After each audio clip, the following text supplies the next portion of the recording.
Gibt es den einen Traumberuf wirklich? Und wenn ja, wie findet man ihn? Falls nein, was macht man dann? Mein heutiger Gast ist Model, Schauspielerin und Künstlerin. Hat sie also 3 Traumberufe gefunden? Herzlich willkommen zum Einfach alles Podcast. Mein Name ist Melina Gammersbach und in der heutigen Episode spreche ich mit Nadja Felk.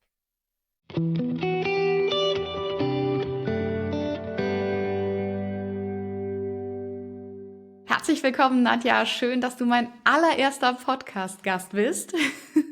Fühle mich geehrt. Direkt zu meiner ersten Frage. Glaubst du, es braucht eine Liebe zum Beruf, damit man darin auch erfolgreich sein kann? Mich persönlich ja. Also ich glaube, es gibt verschiedene Arten von Menschen. Für manche ist es vielleicht nicht notwendig, aber für mich, vor allem für viele Kreative in meinen Augen braucht es schon, weil dadurch gehen wir halt viel mehr in dem Ganzen auf und sind bereit, viel mehr zu geben. Und ich glaube, für kreative Menschen braucht es schon. Also ich habe schon ein paar Mal versucht, Dinge zu machen, einfach sie zu machen oder irgendwas, wo es mir nicht so viel Spaß macht, sie zu machen. Aber für mich war so das i-Tüpfelchen tatsächlich, ja, mein Hobby zum Beruf zu machen oder das zu lieben, was ich tue. Und also für mich ja und für viele Kreative auch, glaube ich. Ja. Ich finde das auch immer ganz spannend, wenn man so mit den Leuten darüber spricht, was sie denn als Kind gerne werden wollten, ja, weil da denkt man ja noch ganz unbedarft über Berufswünsche nach. Weißt du denn noch, was du damals als Kind werden wolltest?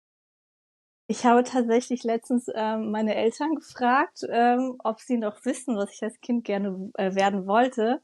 Und sie meinten jeden Tag was anderes. Aber das Einzige, nee, wirklich, das Einzige, was ich halt so im Kopf habe, ist, dass ich halt einfach gerne gemalt habe. Also wir hatten so einen Malclub und ich glaube, aus diesem Malclub war ich halt auch nicht, rauszukriegen. Und ich wollte immer nur irgendwas Kreatives machen, irgendwas mit Händen machen.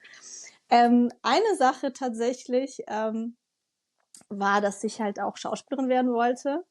Also wir waren bei so einem Theaterstück und dann hat mich die Lehrerin gefragt, ob ich mitspielen will und ich habe mich nicht getraut.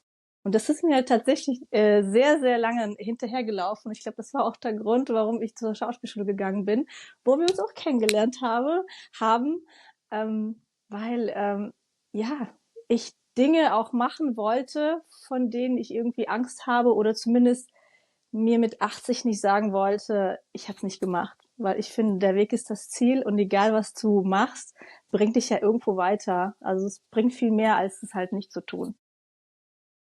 Ich finde das immer sehr, sehr spannend, wenn man die Leute nach ihren, ja, wirklich allerersten Berufswünschen fragt. Kann manchmal ein guter Indikator dafür sein, auch verborgene Talente wieder zu entdecken, finde ich. Ja, tatsächlich. Ich denke, wenn man vielleicht schon in einem Beruf ist, der einem vielleicht nicht so gefällt oder sich so ein bisschen stuck fühlt, ist es auf jeden Fall eine gute Möglichkeit zu schauen, was habe ich als Kind gerne gemacht.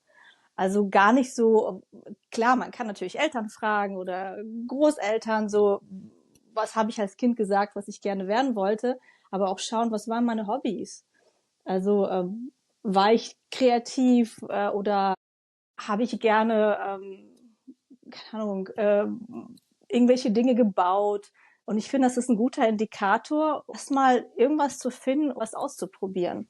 Und dann kann man zum Beispiel schauen, könnte ich vielleicht was Ehrenamtliches machen? Also ich finde, da musst du nicht direkt dein ganzes Leben verändern und ins andere Land ziehen und komplett, was weiß ich, dich scheiden lassen und komplett so einen krassen Neustart wagen, sondern man kann ja schon mal im Kleinen tun.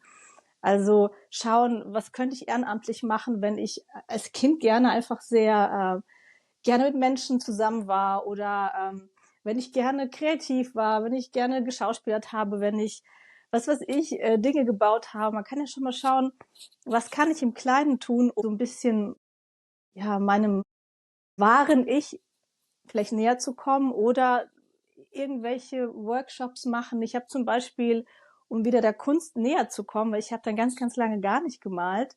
Ich habe als Teenager viel gemalt und dann habe ich es irgendwie aufgehört und dann habe ich mich ja mehr auf die Schauspielerei konzentriert. Aber dann wollte ich halt wieder reinfinden und habe mir gedacht, na ja gut, du hast ja im Grunde 20 Jahre nichts gemacht in die Richtung.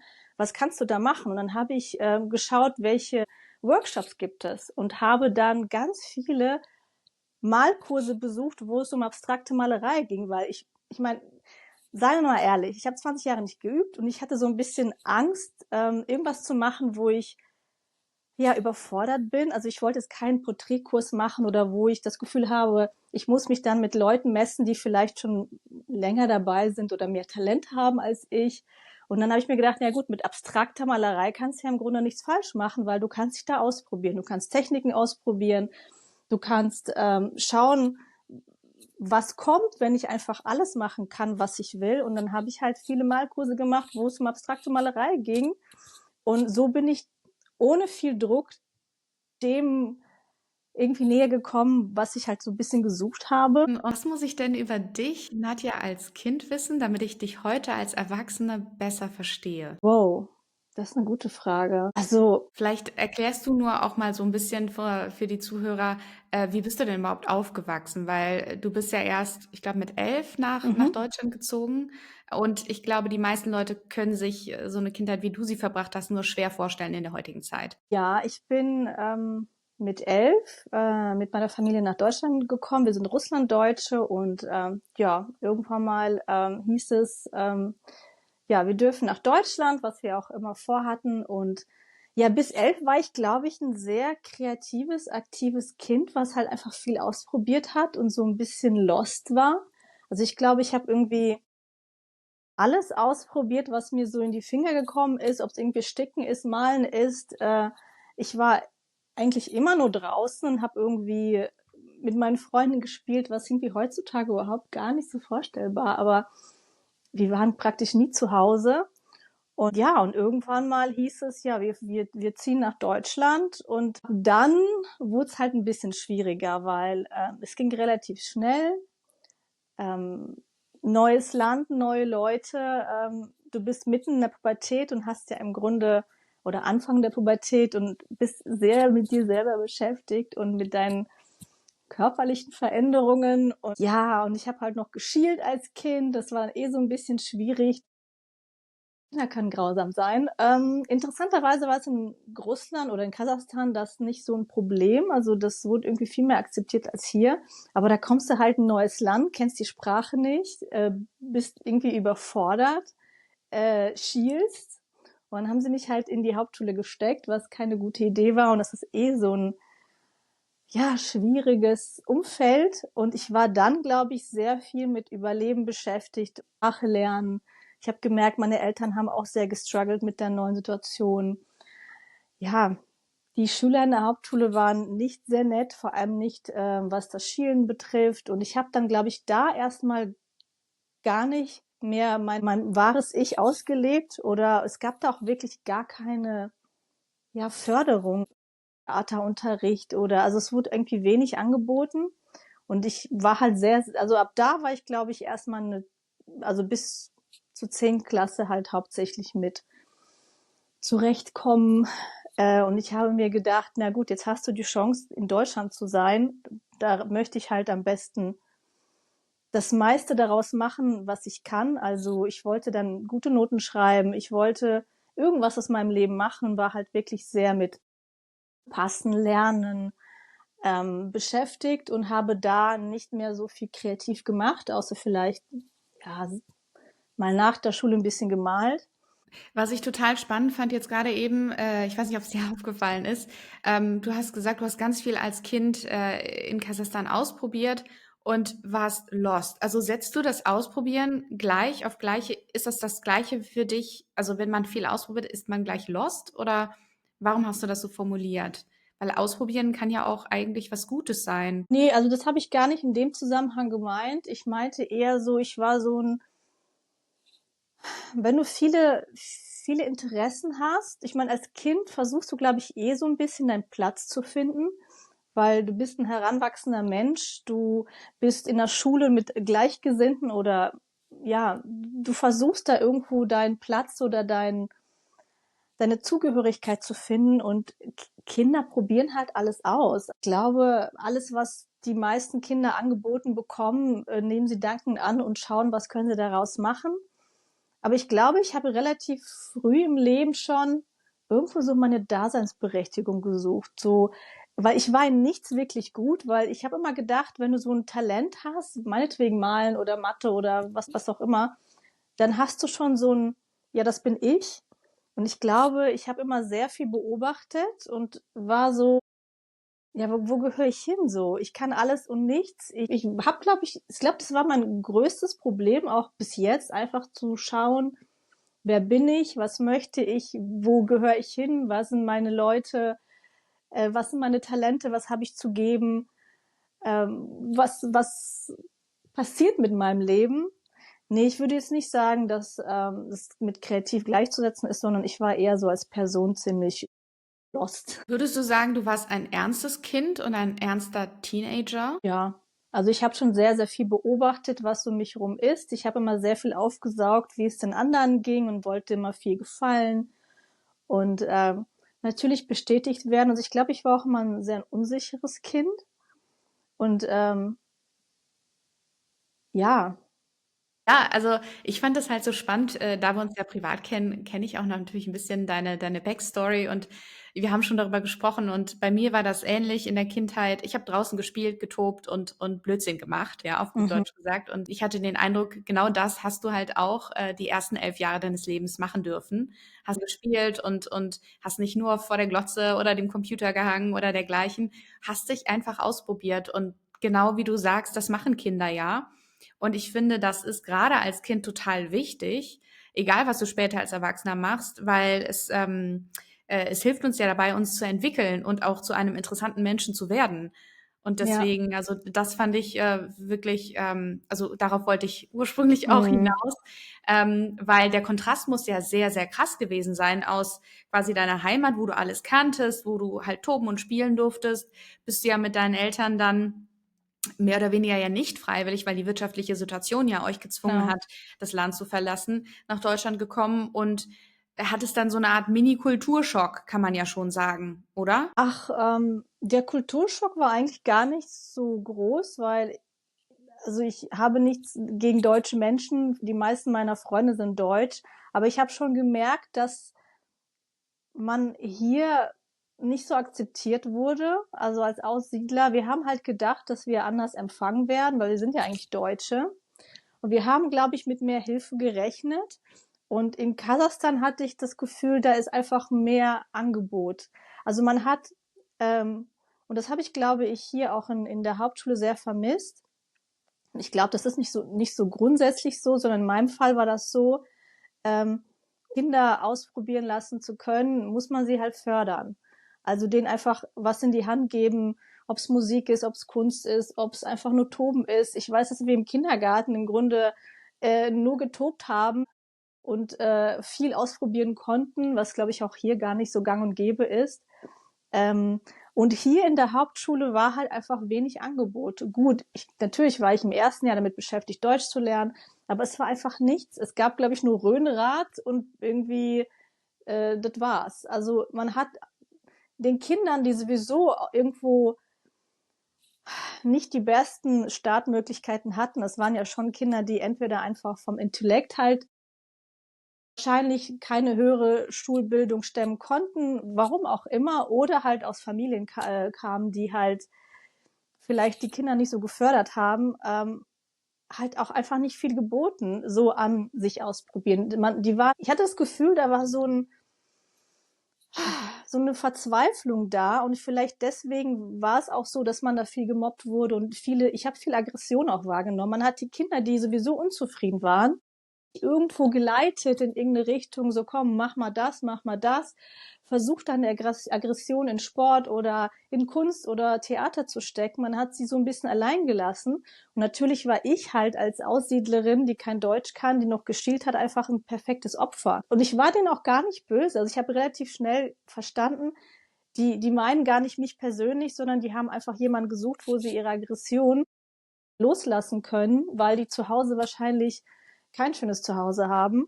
Und ich würde sagen, dass trotz dieser schwierigen Bedingungen mich zu dem Menschen gemacht haben, der ich bin und ich dafür schon irgendwo dankbar bin, weil ich in der Hauptschule schon viel gelernt habe, um ja, wie Menschen funktionieren, wie so das System funktioniert. Ich habe da im Grunde aus einer Verzweiflung heraus ein richtig gutes Selbstbild entwickelt, weil ich mir gedacht habe, na ja gut, wenn mich alle scheiße finden, dann bringt's mir nichts, wenn ich mich selber noch scheiße finde.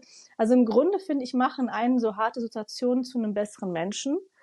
Aber siehe, was aus uns geworden ist. Also, ne, also nur weil man jetzt quasi jetzt nicht das beste, kreativste Gymnasium oder Schule besucht hat, heißt das ja nicht gleich, dass man dann nichts mehr kreativ weiter im Leben machen kann, sondern oft, finde ich, haben so Menschen wie wir, die dann über einen zweiten, dritten Bildungsweg oder über viele, viele Umwege dann nachher zu ihrer kreativen Chance kommen, ja, viel mehr Lebenserfahrung, viel mehr gelernt, Fehler zu machen, daraus zu lernen, wieder aufzustehen, weiterzumachen, als jemand, der eben diesen Hm. ganz normalen klassischen Weg vielleicht gegangen ist, was jetzt die schulische Ausbildung angeht.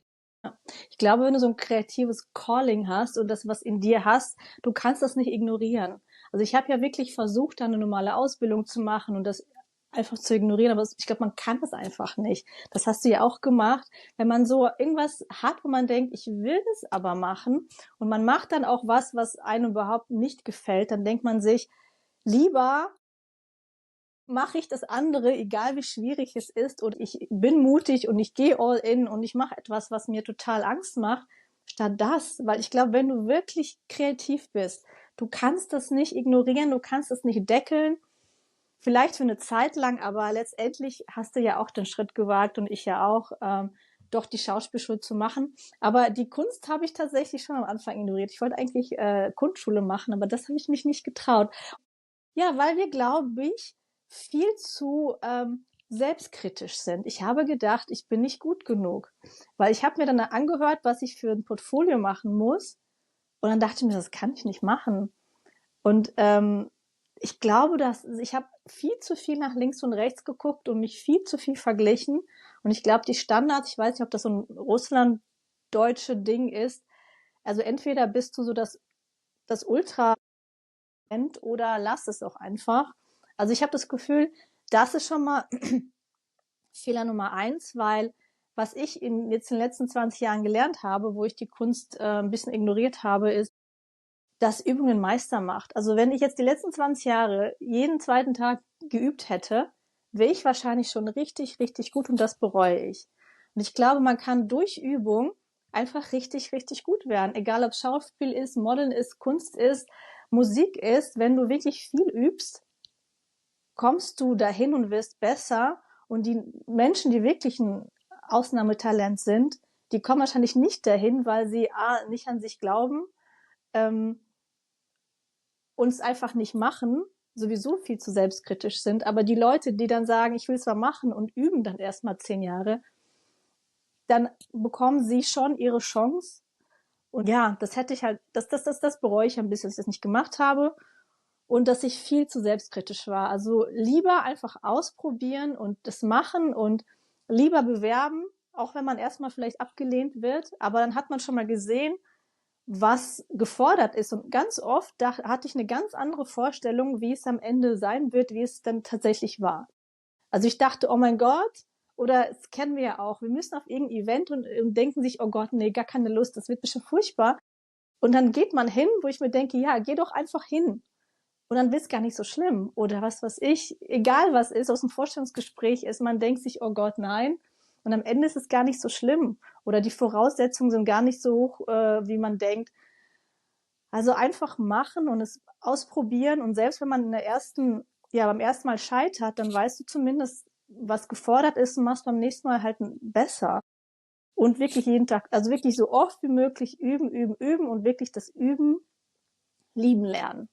Ich glaube, Mozart hat so viel geübt, dass die Eltern den irgendwie ins Bett schleppen mussten. Und ich glaube, sein Ding war wirklich, der hat gerne geübt.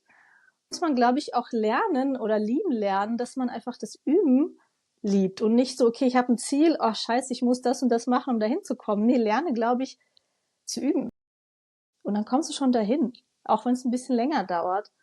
Ja, das war jetzt so mein Learning. Das ist dann der Punkt, wo einem auch wieder die Passion wirklich in die Karten spielt, wenn es einem halt sehr, sehr viel Freude bereitet, was auch immer um was auch Mhm. immer es geht, dann fällt das Üben und immer wiederholen natürlich viel einfacher, als, ja, als wenn es nicht der Fall ist, ne? Ich finde halt auch sehr spannend, wenn ich mich mit meinen Eltern unterhalte, und darüber spreche, ja, Berufswahl, beziehungsweise meine Eltern sagen immer wieder, ja, du hast ja Mhm. so viele Berufe gelernt und du kannst ja so viel und hast ja so viele Skills angeeignet und so. Und weil sie das natürlich, so wie ganz normal jeder Mensch das macht, mit sich selbst vergleichen.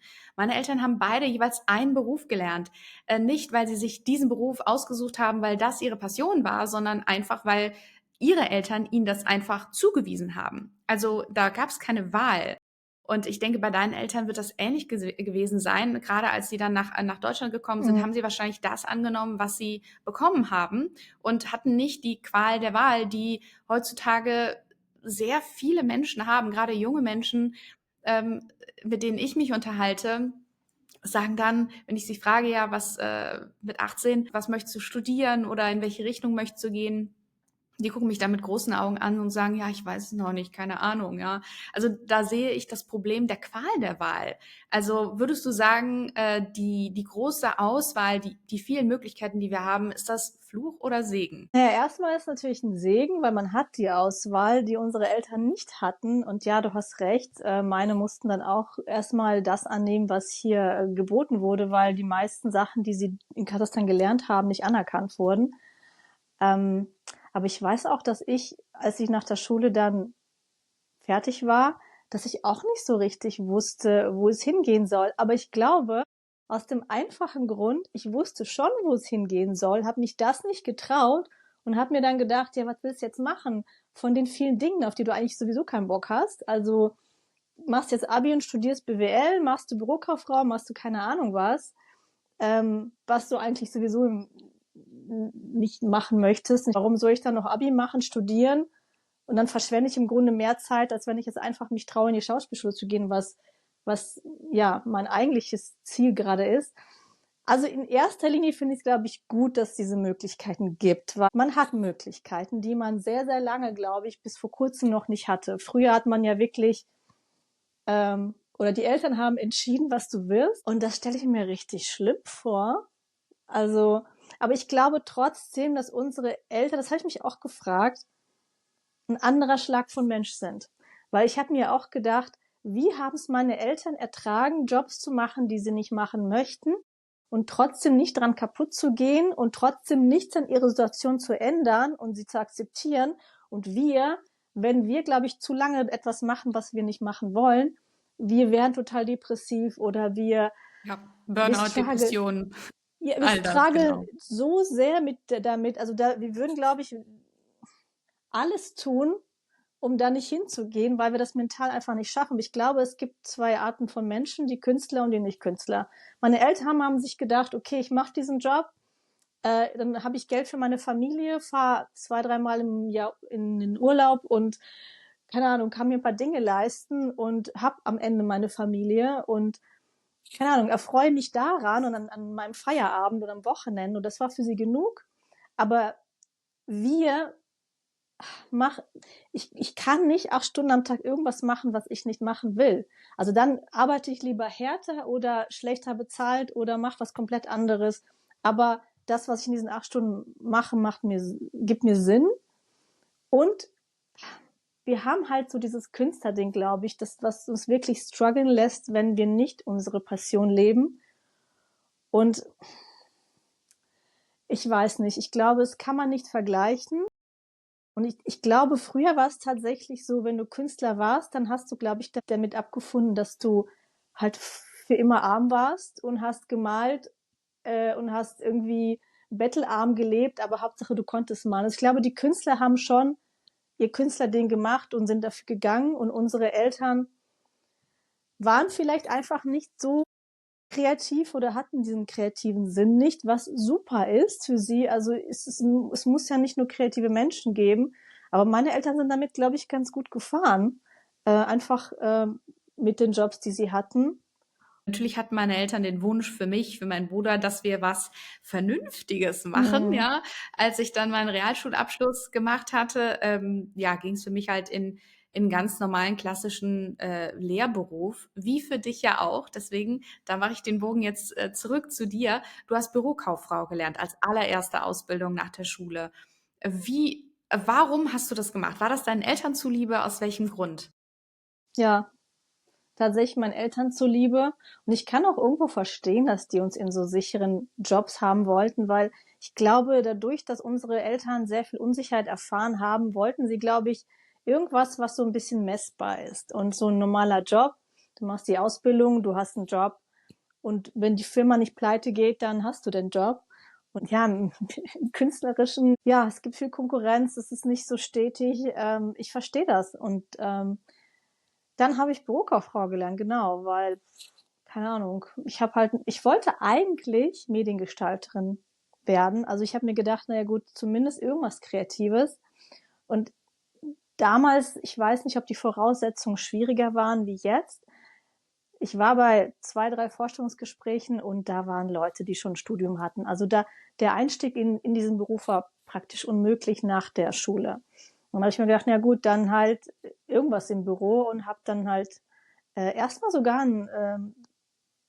nicht ein soziales Jahr, aber so ein Berufsfindungsjahr gemacht, weil ich habe erstmal gar keine Ausbildung gefunden und habe dann halt viel Praktika in diesem Jahr gemacht und habe dann eine Ausbildung gefunden, die ich dann auch gemacht habe. Aber es war halt überhaupt nicht mein Ding. Also es war grottenlangweilig. Ja, Hast du es durchgezogen, die ich drei habe es durch, Jahre? ja, ich habe es durchgezogen. Also ich mache zumindest Dinge zu Ende, egal wie schlimm es ist. Ich habe es durchgezogen. Ich habe auch danach 2 Jahre in dem Job gearbeitet. Und dann hatte ich schon so die Gedanken, so, das kann doch nicht alles sein. Also ich saß da in einem kleinen Kaff im Sauerland und dachte, ich bin Anfang 20, was soll das? Dann habe ich mir gedacht, naja gut, dann mach doch noch mal dein Abi nach. Dann habe ich die 11. Klasse in der Abendschule nachgemacht, was ich sehr kompliziert fand, weil man war ja im Grunde von 8 Uhr morgens bis 10 Uhr abends beschäftigt. Und ich hatte auch einen Job, der sehr viel Verantwortung begriffen hatte. Und dann habe ich halt mich bis 5 wahnsinnig konzentrieren müssen und bin um 6 bis 10 habe ich irgendwie Abi gemacht. Wahnsinn. Respekt. Ja, also manche können das mit links. Ich habe auch Freunde, die das irgendwie mit links können und je mehr Stress, desto besser. Ich kann es nicht. Also ich weiß nicht, ob man als Künstler einfach da zu sehr, ja, irgendwann mal nicht mehr aufnahmefähig ist. Ich fand es halt schwierig. Dann habe ich auch schon gemerkt, so du bist nicht glücklich. Und dann hatte ich irgendwie in meinem Kopf, ich wollte doch mal Schauspielerin werden als Kind oder ich hatte diese Begegnung, wo ich mitspielen hätte dürfen und ich habe mich nicht getraut. Dann habe ich mir gedacht, ja, willst du jetzt ewig erzählen, du hast dich nicht getraut? Und dann habe ich mich dann nach und nach in Schauspielschulen beworben und hatte eigentlich vor, das nach diesem Abi zu machen. Und dann war ich irgendwann mal in unserer Schauspielschule und dann wurde mir gesagt, Mädchen, du bist, wie alt war ich da? 20. Du bist jetzt schon zu alt, wir wollen eher 18. Entweder machst du es jetzt oder gar nicht. Und dann habe ich mir gedacht, naja gut, Abi kannst du immer noch nachmachen. Das läuft ja nicht weg und ich wusste ja eh nicht, was ich studieren soll. Ich habe diese Abendschule im Grunde nur gemacht, um mich zu beschäftigen, um meine beruflichen Chancen vielleicht nochmal zu verändern. Ja, dann habe ich das abgebrochen und bin dann auf unsere Schauspielschule. Also, davor hast du ja schon mit deiner Modelkarriere begonnen, richtig? Das war noch vor der Schauspielschule, oder? Genau, ich habe mich bei einem Wettbewerb angemeldet. Also ich habe im Kurier, das ist so die Sauerland-Zeitung, Ja. irgendwann mal eine Ausschreibung gesehen, dass die Models für so einen Modelwettbewerb suchen. Also es gab ein Fotoshooting und so lokale Händler wie Klamottenläden, Friseure und so haben mitgemacht und da wurde halt alles gestellt. Man hat 10 Models gesucht, dieses Fotoshooting gemacht und am Ende konnten, glaube ich, die Händler die Fotos verwenden und am Ende gab es ja, so eine Art Competition. Also wer gewinnt? Ich glaube, ich war Platz 6, also gar nicht so gut, aber ist nicht schlimm. Und dann habe ich mich einfach mal beworben ähm, und wurde genommen. Also damit habe ich gar nicht gerechnet, weil ich habe mich jetzt nie als Model gesehen. Warum hast du dich beworben? Also, was weißt du das noch, was dich, sofort angesprochen hat, als du das gesehen hast? Ich habe kurz davor, war ich im Urlaub mit meinen Eltern. Und da gab's so 'n Stand, wo man Fotos machen konnte. Also, man hat so Barockkleider angezogen und hat so 'n lustiges Fotoshooting gemacht. Und ich hatte nie 'n gutes Selbstbild. Also, ich meine, ich habe geschält, ich habe nie gedacht, ich bin hübsch. Und dann habe ich halt dieses Fotoshooting da Just for Fun gemacht, und dachte: „Wow, du bist ja echt fotogen und bist gar nicht so hässlich." Und ich glaube, ich war einfach überrascht, dass ich doch das, was ich da sehe, ja, vielleicht habe ich auch nicht viel erwartet, aber ich war überrascht, dass mich das so beeindruckt, weil man hat mir im Grunde die ganze Schulzeit gesagt: „Du bist hässlich, du schielst", was mit 13 wegoperiert wurde, aber einmal Schublade, immer Schublade. Aber ich habe mich halt nie als hübsch gesehen. Und dann habe ich halt diese Fotos gesehen und dachte: „Also, ich weiß nicht, was die wollen. Das sieht doch super aus." Und irgendwie, ich glaube, ich wollte einfach mich verbessern, weil ich dachte: „Na ja gut, sch ist nicht schlecht, give it a try." Und dann habe ich das einfach gemacht und wurde tatsächlich eingeladen. Und ich glaube, ich war einfach, also ich glaube, das hat mein ganzes Selbstbild einfach verändert. Es ist gar nicht so, dass ich mir gedacht habe, oh mein Gott, ähm, was weiß ich will jetzt irgendwie ein Star werden oder whatever. Ich glaube, ich hatte einfach, das hat mir irgendwie Hoffnung gegeben, was ich sein könnte, was ich in mir nicht gesehen habe.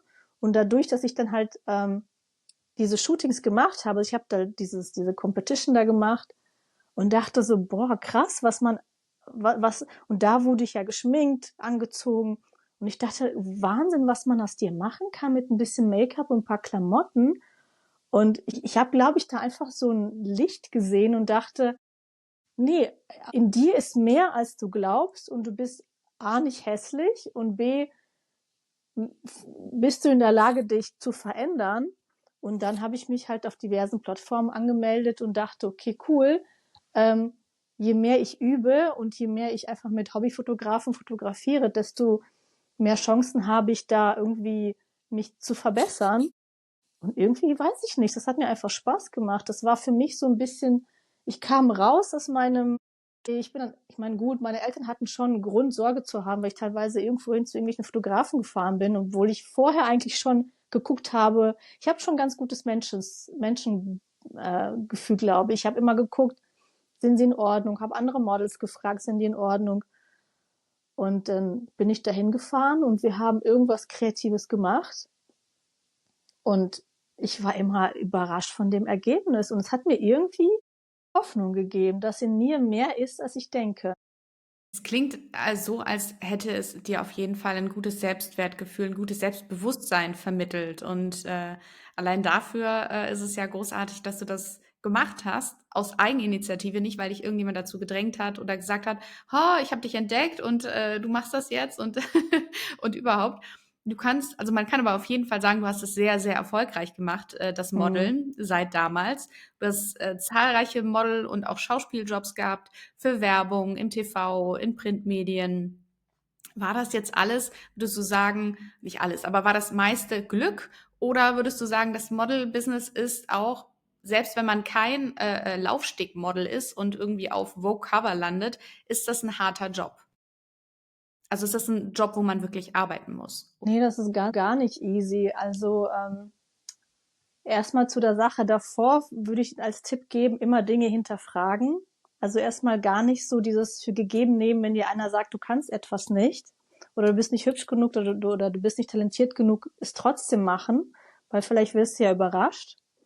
Ähm, und was das Model-Business angeht, ich habe irgendwann mal halt die Fotos dann an Agenturen geschickt, weil ich dachte, ja gut, versuch's einfach. Entweder, wenn ich denke, ich glaube, ich habe da ein Talent oder ich glaube, ich würde den Job gut machen oder zumindest habe ich Spaß dran, dann vielleicht sehen es andere auch. Und ich habe das an Agenturen geschickt und an People-Agenturen. Also es gibt mehrere Agenturen. Natürlich war mir klar, dass ich kein Laufstegmodel werde, weil ich 1,60 bin. Aber es gibt People-Agenturen, das sind die Agenturen, die halt Leute für Werbung zum Beispiel engagieren. Also jeder Typ ist willkommen. Aber früher war es noch ein bisschen strenger tatsächlich. So dieses Diversity war früher leider gar nicht. und man war schon sehr, sehr, ja, strikt nach gewissen Standards. Also ich hatte dann meine erste Agentur und diese Agentur hat mich dann zu Castings geschickt und dann bin ich halt hingegangen und habe dann meine ersten Jobs bekommen. Also ich glaube, es war gut, dass ich schon gemodelt habe, dass ich schon gesehen habe, was mein Potenzial ist oder zumindest an meinem Selbstwert gearbeitet habe, weil ich war ein bisschen geschockt, dass eigentlich die Leute, die mich hübsch machen sollen, also Visagisten, Stylisten oder teilweise Fotografen, die eigentlich im Grunde das Beste aus mir rausholen wollen und es im Grunde kontraproduktiv ist, mir eher negative Dinge zu sagen, dass sie es aber getan haben. Also ich habe von Visagisten so viel Mist gehört, keine Ahnung, dass meine Augenbrauen zu weit auseinander sind, dass meine Zähne nicht weiß genug sind. Ich habe dann erstmal meine Zähne gemacht. Ich glaube, das war das Einzige, wo ich tatsächlich nachgegeben habe, weil ich das schon so auch gesehen habe. Aber man hat erstmal ganz, ganz viel über mein Äußeres gemeckert und wenn ein Äußeres sowieso angeschlagen ist, das ist halt einfach nicht gut. Und ich war richtig glücklich, dass ich da schon mir so eine gewisse Basis geschaffen habe und ich gesagt habe, naja gut, ähm, was ich da sehe aus den anderen Shootings, ist jetzt nicht so schlimm.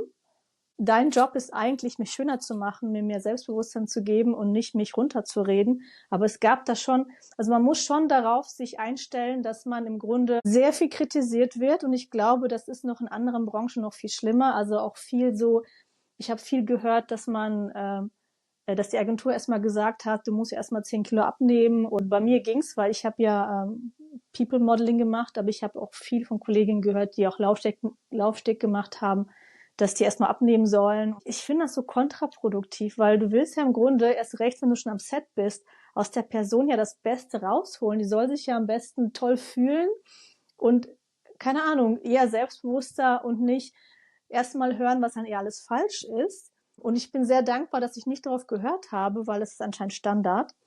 Und dass ich trotzdem weitergemacht habe, das Gefühl hatte, ich gebe mein Bestes und ihr habt ja im Vorfeld schon entschieden, dass ihr mich wollt, also kann ich so scheiße nicht sein. Und es trotzdem gemacht habe, weil du brauchst im Model so ein Durchhaltevermögen. Man bekommt wahnsinnig viele Neins. Und ich habe auch schnell, glaube ich, verstanden, es geht nicht gegen mich, sondern wirklich teilweise gegen meine Haarfarbe, gegen, was weiß ich, meine Augenfarbe. Also es ist wirklich oft so, dass du nach Typ besetzt wirst. Und früher bei den Live-Castings hatte man, glaube ich, noch die Möglichkeit zu überzeugen, dass, also die, wenn die schon irgendwas im Kopf hatten und die haben dich dann gesehen, dass die vielleicht dann, ja, ihre Meinung geändert haben, aber heutzutage ist es viel mehr Typecast und wenn sie jetzt eine Blonde wollen, wollen sie eine Blonde, da kannst du noch so gut sein. Aber das war tatsächlich hilfreich, dass ich das nicht persönlich genommen habe und das kann ich nur raten, auch im Schauspiel und auch, ich weiß nicht, ob es bei der Kunst so ist, aber wahrscheinlich schon, wenn sie was anderes wollen oder wenn sie einen anderen Stil wollen, dann werden sie sich für jemand anders entscheiden. Und ich glaube, viele nehmen das sehr persönlich. Viele denken, oh Gott, ich bin schlecht. Ich meine, wir wählen dieses Business ja aus, weil wir, glaube ich, schon irgendwie was sein wollen, was wir vielleicht noch nicht so in uns sehen. Und ich glaube, da gibt es schon sehr viele fragile Wesen. Und das ist dann schwierig, weil es ist nicht gegen dich. Und viele sehen das aber gegen sich, so nach dem Motto, oh Gott, ich bin nicht talentiert genug, ich bin nicht gut genug. Da würde ich nie irgendwie zu schnell etwas aufgeben oder es persönlich nehmen, weil du wirst besser von Mal zu Mal. Ich war auch sicher kein perfektes Model vom ersten Shooting, aber ich habe das halt so sehr geliebt, dass ich gefühlt zweimal die Woche, egal ob ich dafür bezahlt werde oder nicht, halt einfach mit irgendwem geshootet habe, weil ich einfach diese Interaktion geliebt habe. Und jetzt, nach fast 20 Jahren, du kannst mich nachts aufwecken und ich weiß, ich werde einen guten Job machen, weil ich liebe das einfach. Aber es ist interessant, also um ein erfolgreiches Model zu werden, brauchst du also auf jeden Fall schon mal die Voraussetzung, Kritik nicht persönlich zu nehmen, weil sie meistens nicht persönlich gerichtet ist, sondern was mit Produkt oder der Dienstleistung oder was auch immer dann quasi im Mittelpunkt steht, was verkauft werden soll durch dich, das Model, was dann damit zu tun hat. Vielleicht bei dem einen oder anderen Menschen hinter der Kamera auch ein bisschen Neid geprägt sicherlich ist, denke ich jetzt einfach mal. Das ist Könnte eine sein, These. ja. Aber ja, was würdest du denn sagen, braucht man noch, um erfolgreich im Model-Business zu sein? Ja, Durchhaltevermögen, ganz, ganz viel Durchhaltevermögen. Man muss es lieben, man muss sich ständig weiterentwickeln.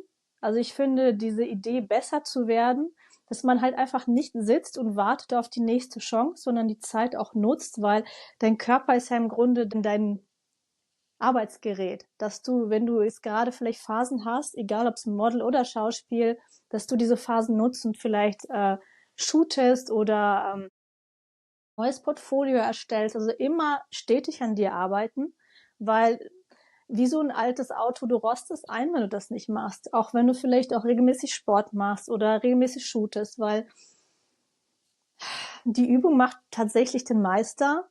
Ich finde, ein gutes Netzwerk zu haben, ist was ganz Wichtiges. Ich habe viel zu lange einfach gesessen und habe auf meine Chance gewartet und habe gewartet, bis meine Agentur anruft. Und früher war es mehr als jetzt, weil die Zeiten sich geändert haben.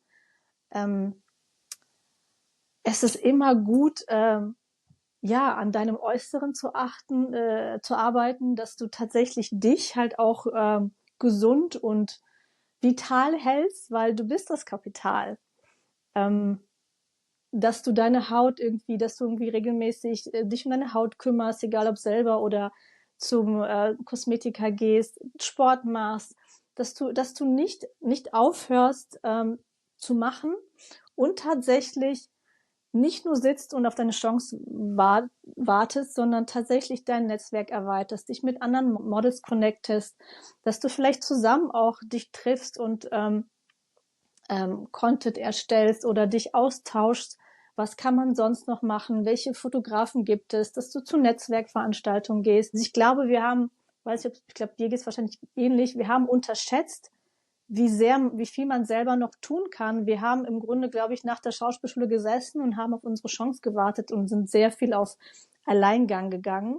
Sich auf jeden Fall gutes Netzwerk aufbaust, auch an Freunden oder an Leuten, die das Gleiche vorhaben, weil man hat echt schwere Phasen. Manchmal hast du 60 Neins hintereinander und dann brauchst du schon Leute, die dich so ein bisschen pushen und sagen, nein, gib nicht auf, du machst es toll. Und also ich habe, glaube ich, unterschätzt, wie viel Macht ich selber habe und wie viel ich selber machen kann und habe irgendwie gesessen, habe hier gemacht und habe auf meine Chance gewartet und habe viel zu viel nach links und rechts geschaut und habe gedacht, ja, aber der arbeitet und die und Das beziehst du jetzt wahrscheinlich gerade auf das Schauspiel, ne? auch Modeln auch, weil da schaust du ja auch viel nach links und rechts. Du siehst die eine, die shootet jetzt in LA oder in Amsterdam und du siehst die Leute halt ohne Ende arbeiten und denkst dich so, warum ich nicht? Und manchmal bist du halt nicht im Trend. Gerade sind kurze Haare vielleicht nicht so der Hit. Gerade sind eher lange blonde Haare halt in.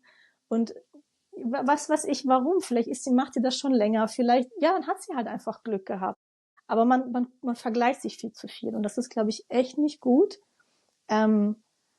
Und zieht einen nur runter. Aber du hast ja einen Riesenschritt gemacht in deiner persönlichen Weiterbildung, aber natürlich auch, was deine Modelkarriere angeht, indem du noch, ich sage mal, eine komplette Schauspielausbildung gemacht hast, die dir ja beim Modeln auch zugutekommt, oder? Ja, das sehe ich auch so, weil man spielt ja auch als Model viel. Also viele Models drehen halt auch Werbespots und da ist halt ja, natürlich gibt es Naturtalente, aber so eine Schauspielaffinität ist schon nicht schlecht. Ähm, und ich war einfach neugierig. Also ich wollte einfach schauen, wie ist das? Wie ist das zu spielen?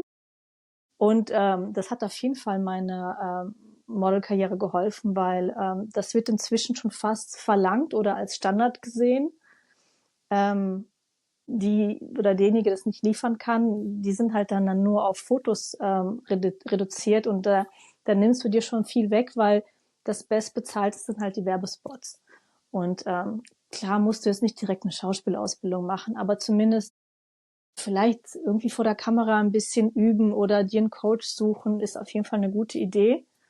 Oder zumindest irgendwie versuchen, sich Dinge zu trauen, weil das ist halt das Schwierige. Du bist am Set und dann sind halt 10 Leute, die im Grunde deine Performance sich anschauen. Man möchte halt einfach einen guten Job machen. Und wenn man jetzt so schüchtern ist und denkt sich so, oh, ich kann jetzt aber nicht so laut reden und ich traue mich nicht, ja, dann wirst du halt nicht wieder gebucht. Ja. Gibt genug Leute. Du scheinst auf jeden Fall keine Scheu davor zu haben, Neues zu lernen. Ganz im Gegenteil. Wie erklärst du dir das? Ich glaube, ich bin einfach nur wahnsinnig neugierig. Ich habe selten, dass ich mir, glaube ich, was davon erwarte. Ich will einfach nur wissen, wie die andere Seite so ist. Also ich denke mir so, wer weiß, was mir das halt einfach bringt. So, welche Leute ich kennenlerne, welche Skills ich lerne. Vielleicht entdecke ich etwas, wo ich mir vorher gesagt habe, das kannst du nicht. Zum Beispiel während Corona habe ich halt mir Fotografie beigebracht und ich habe mir lange gesagt, nee, also Technik ist nicht dein Ding. Dann hatte ich halt Zeit und habe es halt gemacht. Ich weiß es nicht. Ich glaube, ich will mir einfach beweisen, dass ich es kann. Und ich muss ja das ja nicht zu einem Business machen, aber zumindest ausprobieren, weil irgendwas bringt das schon mit sich. Also im Grunde, du bist ja so ein Paket, was du anbietest. Und ich habe das Gefühl, alles, was du machst, und selbst als Schauspieler oder Model, wenn du eine andere Ausbildung gemacht hast, ist das ein Extra zu deinem Paket, weil ich sehe ganz oft Ausschreibungen, wo steht, wenn man Medizinkenntnisse hat, ist das von Vorteil, weil du spielst ja ganz oft halt jemanden aus der Berufsgruppe und ganz oft sehe ich irgendwelche spezifischen Anweisungen, dass man das irgendwie können muss oder was weiß ich.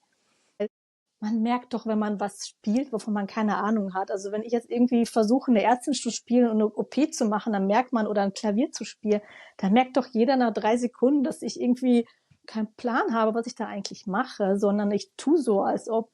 Und jeder, der vom Fach ist, sieht direkt so, also ich finde, das ist ja, das addet nur zu deinem Paket, was du sowieso bist, also du tolle Person. Alles, was du ausprobierst, ist für mich ein Add-on und macht mich als Mensch einfach reichhaltiger. Nicht mal als Model, sondern auch als Mensch tatsächlich.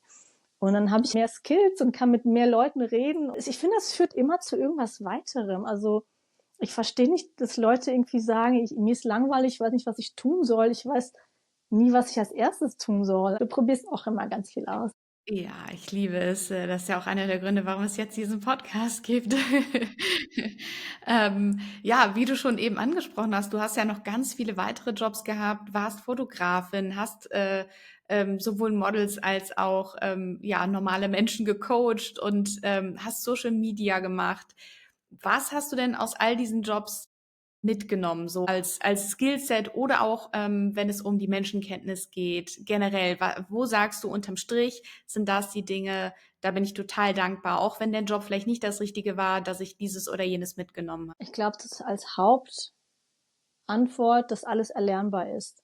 Ich meine, gut, nicht alles. Man kann nicht Arzt werden nach einem Wochenend-Workshop, aber ich war dann überrascht.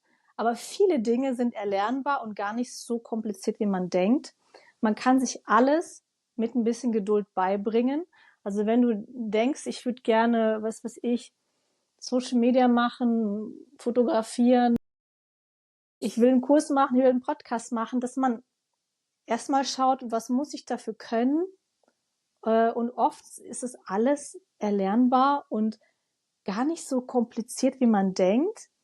Und im Grunde, ja, kocht jeder auch nur mit Wasser. Und selbst die Profis waren ja irgendwann mal Anfänger.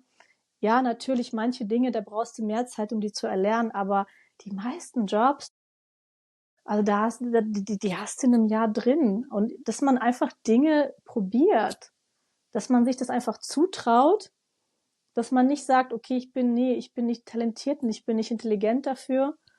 Oder weiß was ich, meine Eltern haben gesagt, das und das, dass man es einfach macht. So, und am Ende war ich so, krass, ich habe jetzt ein Fotoshooting gemacht, man hat mich dafür bezahlt und man hat es mir abgekauft und ich hatte da währenddessen das Gefühl, oh Gott, hoffentlich merkt keiner, dass ich nicht so wirklich viel Ahnung gerade habe oder nicht so viel wie die Leute, die mir das beigebracht haben.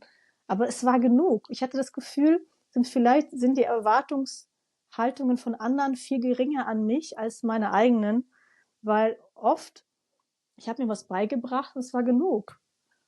Für den anderen dafür Geld zu bezahlen oder mich zu engagieren oder die haben einen Kurs gekauft habe, als ich während Corona festgestellt habe, dass Leute halt so verloren vor der Kamera sind.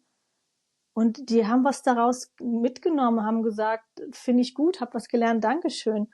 Und weiß ich nicht, ich finde, du kannst dich alles irgendwie Stück für Stück erarbeiten, nach und nach. Und am Ende hast du ein Ergebnis. Ich glaube, ich war immer total stolz, wenn ich so ein Ergebnis hatte und dachte, boah, das hast du gemacht. So ist es so dein Baby. Auch mit deinem Podcast. Ich glaube, man hat irgendwie die erste Folge haben und dann wird sie bald draußen sein und denkt sie so, boah, das habe ich mit meinen Skills gemacht. Und ich weiß nicht, ich bin genug, um das zu schaffen. Das ist ein ganz wichtiger Hinweis, finde ich. Das Gefühl, dass man genug ist oder das Gefühl hat, wie du gesagt hast, man hat was erschaffen, egal ob es jetzt irgendwie kreativ, also dass man was geschrieben hat, man hat gesungen, man hat gespielt, was auch immer.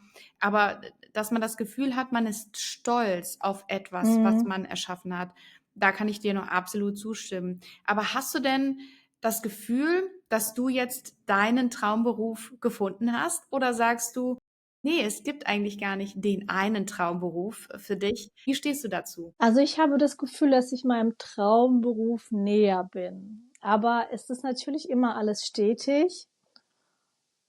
Ich finde, es lohnt sich auch immer erstmal an etwas dran zu bleiben und nicht direkt zu wechseln, wenn man denkt, oh, das ist gerade aber schwierig.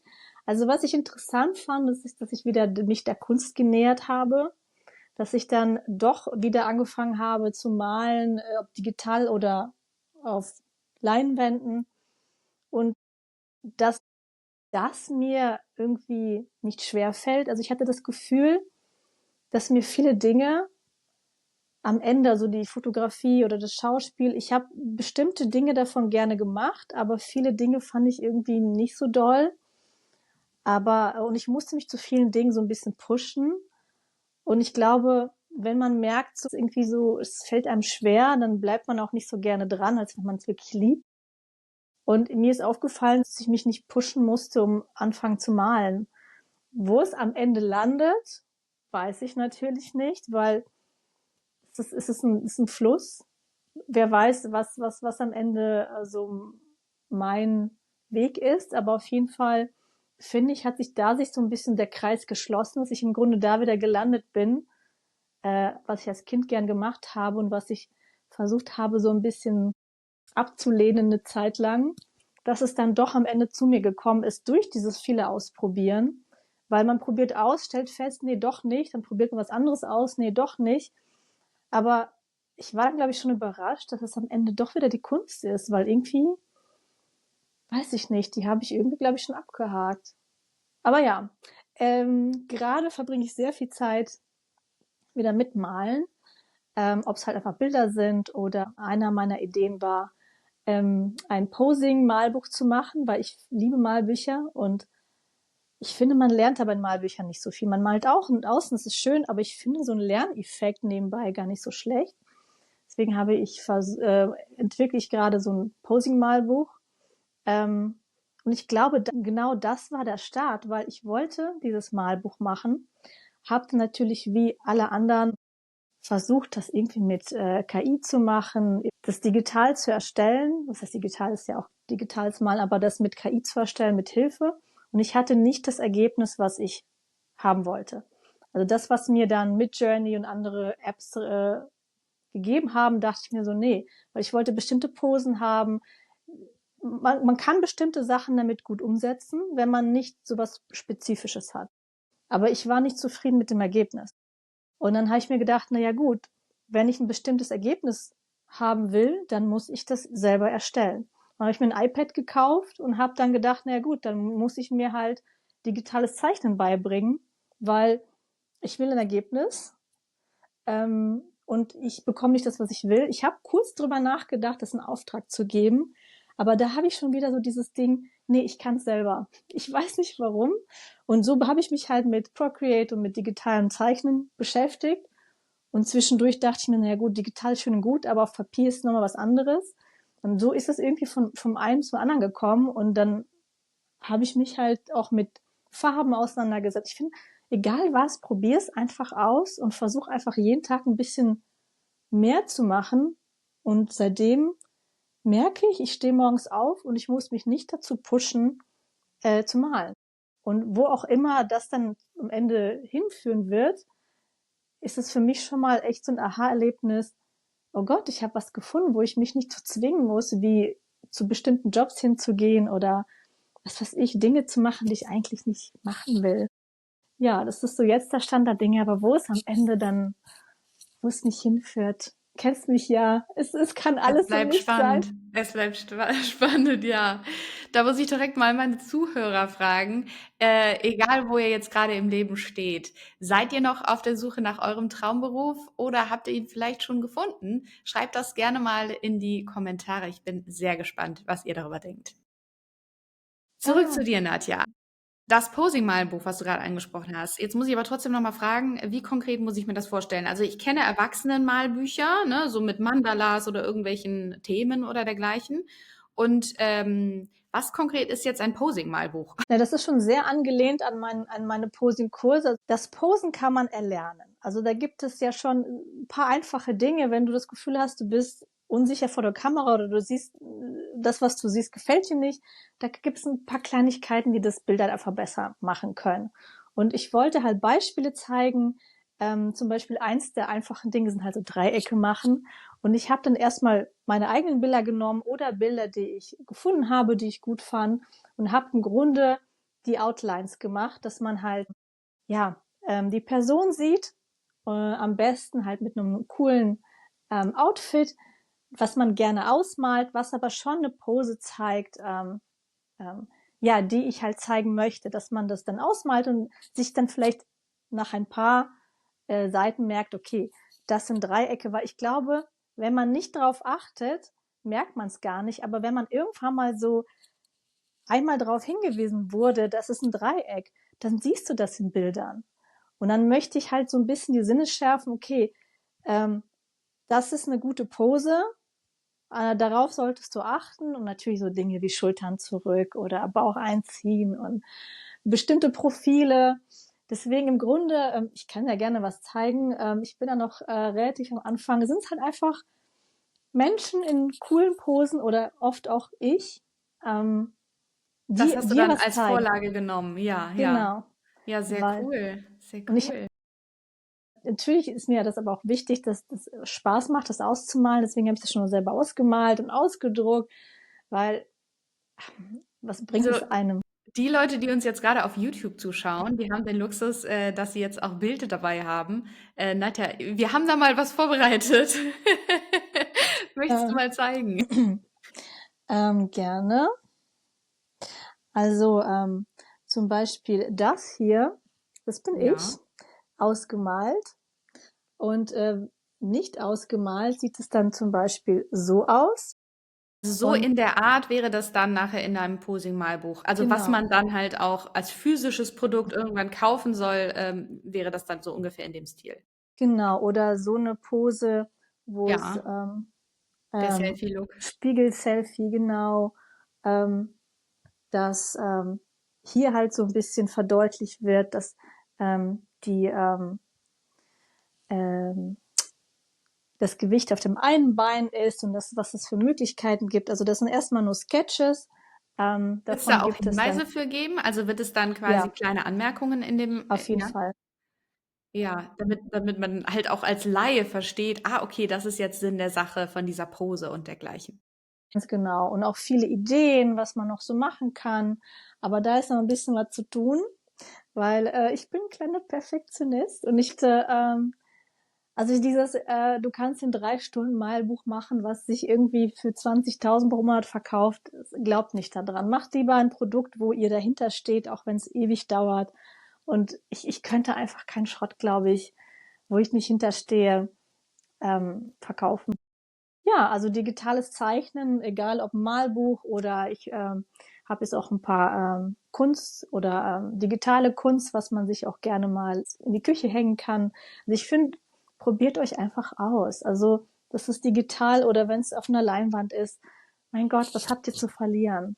Ähm, und ich glaube, die meisten wissen schon so aus dem Bauch, was so deren Ding ist. Also ich glaube, wenn wir ehrlich zu uns sind, haben wir das schon eigentlich gutes Gefühl. Wir müssen uns nur trauen, das auch tatsächlich zu machen. Jeden Fall, ja. Ich meine, und du hast ja eben schon so viel beruflich ausprobiert, aber in der Kunst scheinst du ja dann doch, wenn ich das so richtig interpretiere, deine Heimat gefunden zu haben, beruflich zumindest. Ähm, Warum nicht schon von Anfang an? Du hast ganz am Anfang unseres Gesprächs gesagt, Kunstgeschichte oder Kunst, das war eigentlich immer dein Ding. Glaubst du, du musstest erstmal noch durch diese ganzen anderen Höhen und Tiefen gehen und alles andere vorher machen, damit du jetzt ja, zu dieser Erkenntnis gekommen bist? Oder würdest du sagen, dass du dich jetzt vielleicht rückblickend ein bisschen ärgerst, dass du das nicht schon viel früher gemacht hast? Ja, bestimmt. Ein bisschen schon, aber andererseits ist ja nichts für umsonst. Also hätte ich jetzt mich von Anfang an für die Kunst entschieden, wer weiß, was das jetzt für ein Ergebnis wäre. Also weiß ich nicht. Wäre ich jetzt der Mensch, der ich jetzt bin, wenn ich jetzt irgendwie nur noch in meinem Keller sitzen würde und malen würde? Ich meine, es ist ja für alles für etwas gut. Also grundsätzlich bereue ich es nicht.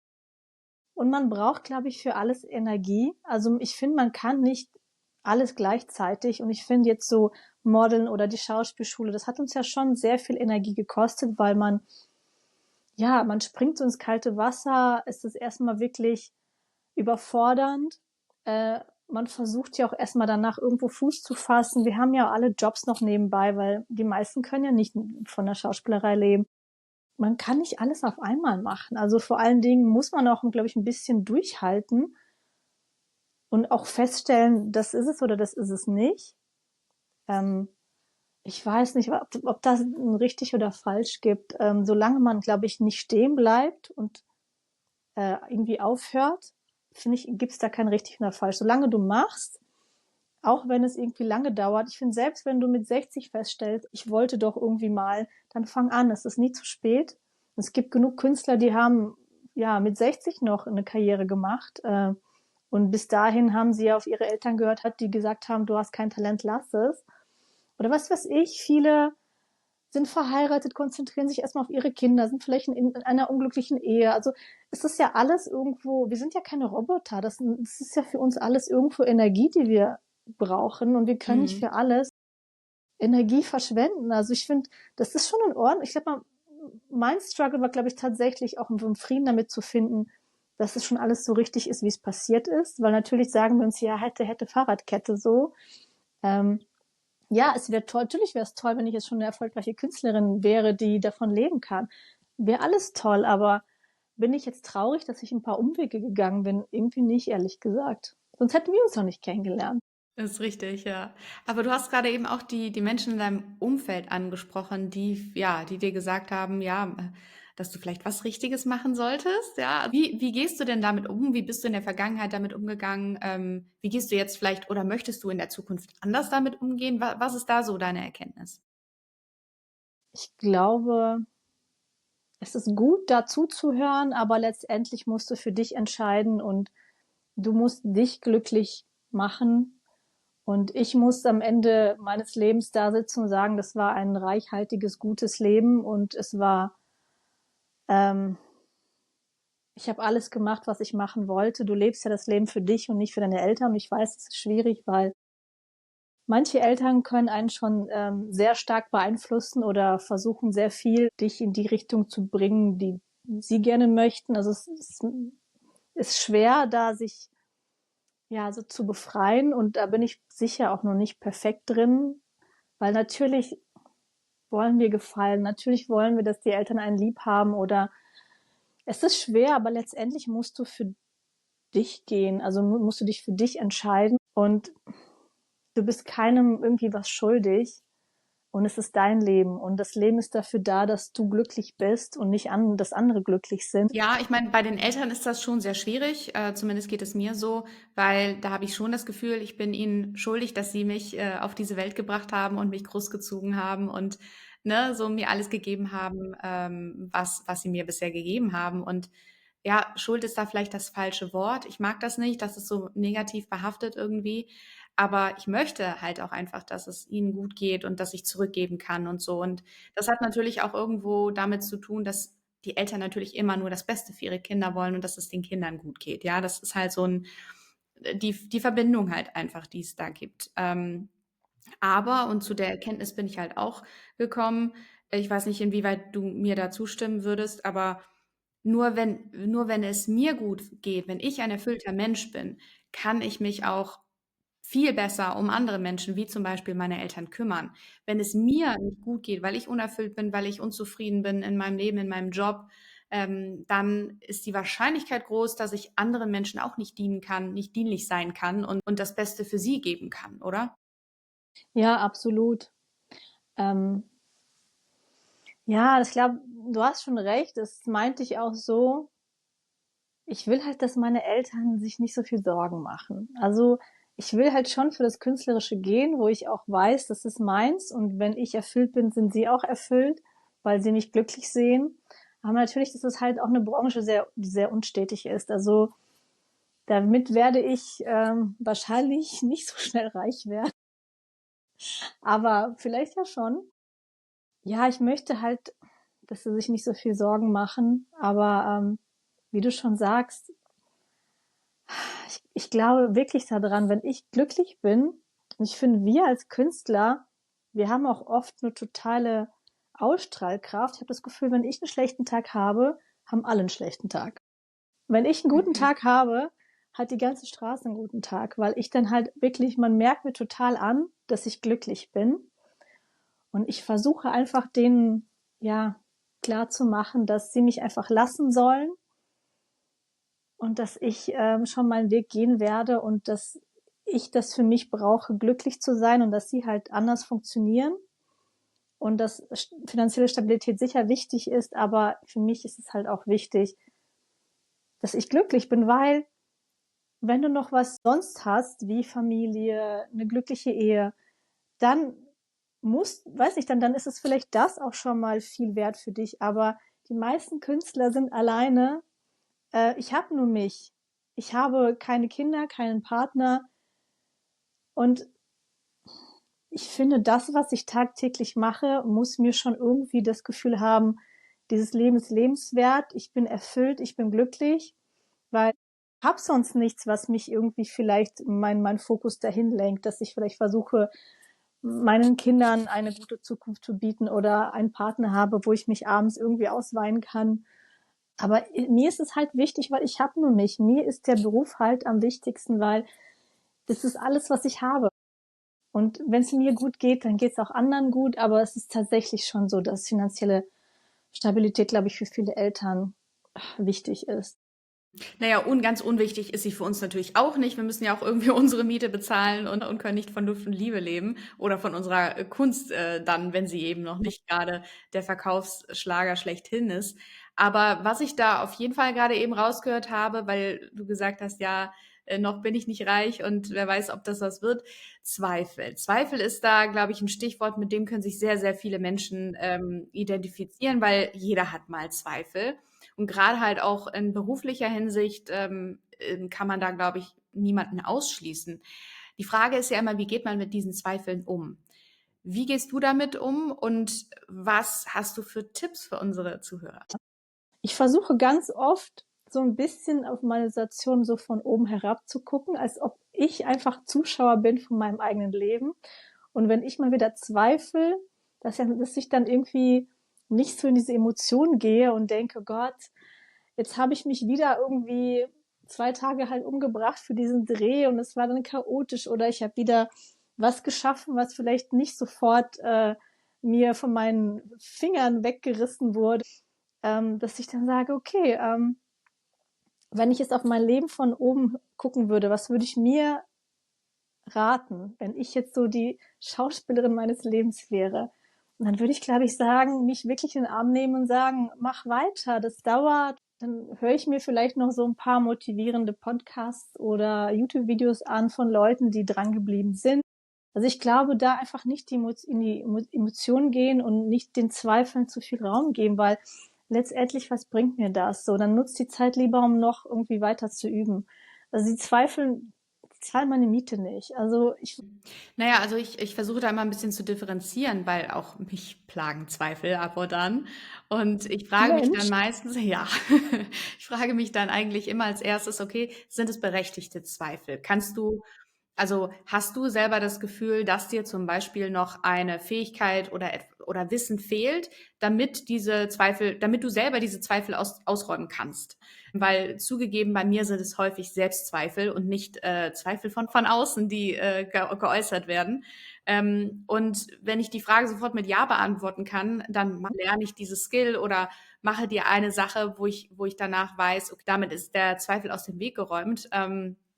Und wenn das nicht der Fall ist, dann bin ich da, glaube ich, eher so, dass ich sage, okay, ich akzeptiere das erstmal, dass ich diesen Zweifel habe und gehe da so ein bisschen schwanger mit. Also ich schlafe mal drüber oder ich journal dann drüber, ja, und gucke einfach, manchmal tatsächlich reicht es schon, dass ich den einfach nur aufgeschrieben habe und damit ist er aus meinem Hirn raus, ja, vielleicht kommt er irgendwann nochmal wieder, aber das ist dann für einen anderen Tag. Also das ist zum Beispiel das, was mir tatsächlich hilft, mit Zweifeln umzugehen, mit das finde ich Selbstzweifeln. richtig gut, ja. Ist ein richtig guter Tipp. Weil wenn es, glaube ich, erstmal auf Papier ist, dass aus dem Kopf, also aus dir raus ist, weiß ich nicht, dann ist es eigentlich schon fast weg. Ja, es ist Journal, ich glaube, das ist sowieso eine sehr, sehr gute Sache. Ja, man kann halt auch sehr gut mit Gefühlen dann umgehen. Ich meine, wir Künstler, wir fühlen ja immer. Wir haben sehr viele Gefühle und die müssen raus und damit müssen wir umgehen. Aber spannende Frage an der Stelle, was fühlst du denn eigentlich, wenn du deine Kunst gestaltest? Was geht da in dir vor? Ich nutze tatsächlich das oft, einfach meine Gefühle auf eine Leinwand zu bringen. Also es ist für mich auch eine Art Therapieform. Also ich habe, glaube ich, irgendwann mal angefangen, einfach nur irgendwelche bunten Punkte auf eine Leinwand zu bringen, weil ich einfach wissen wollte, welche Farbe fühle ich gerade oder was. Es ist unterschiedlich, was ich fühle, aber es hilft mir halt, das irgendwo visuell darzustellen. Und ich merke, wenn es mir nicht gut geht, sind meine Bilder auch oft eher so ein bisschen rot, rötlich. Also man sieht direkt so an einem Bild, wie das Psychische ist. Und ich finde, es ist eine super Therapiemaßnahme irgendwie. Wird ja auch oft empfohlen von Therapeuten, ne? Ja. Auch allein Farben, also Farben machen wahnsinnig viel mit mir. Mir über irgendwie so Farben anzugucken, mich für eine Farbe zu entscheiden und dann eine andere, die in meinen Augen passt oder einfach das auf die Leinwand zu bringen, was gerade da abgeht, auch wenn es wirklich teilweise super wild ist. Deswegen finde ich halt abstrakte Kunst richtig toll. Ähm, kann ich dir auch gerne mal eins zeigen. Das war auch so eins. Da habe ich erstmal ganz viele, ähm, das ist so ein Entstehungsprozess. Da habe ich erstmal ganz viele Farben drauf gemacht und am Ende halt wirklich total wild, ähm, ja, mich ausgetobt. Und ich finde, am Ende entsteht so irgendwie so, am Ende macht das irgendwie Sinn. Also ich finde so, warte, ja, einfach vielleicht mutig auch so die Gefühle oder die Energie da einfach auf diesem Bild irgendwie auszulassen oder das hier. Da habe ich Wow. auch viel gespachtelt, das war so ein Malworkshop und dann meinte die den geleitet hat, boah, das war mutig, wo ich mir denke, ja, irgendwie habe ich das gerade gefühlt oder keine Ahnung. Ich habe hier, warte mal, ist das so oder so? Ich weiß noch nicht mal, aber ich finde, irgendwann mal war mir so mal nach grün und ich habe das Gefühl, das sieht aus wie so ein Embryo und Mein Gott, ja. das fühlte sich wie so eine Wiedergeburt an. Also ich habe Wow. irgendwie, ich weiß nicht, was da an dem Tag los war, aber ich habe da, glaube ich, auch eine Entscheidung getroffen. Und dann habe ich mich halt mit diesen wilden Farben ausgetobt und am Ende dachte ich mir, das ist echt wie so ein Embryo und das ist so eine Art Wiedergeburt. Wow. Also es ist irgendwie voll weird oder irgendwie so ein, da habe ich einfach noch irgendwie alles Mögliche auf das Bild gegossen und wirklich ohne ohne mich zu zensieren und vor allen Dingen ohne zu kontrollieren, weil du kannst nicht kontrollieren, wo diese Farben hinfließen.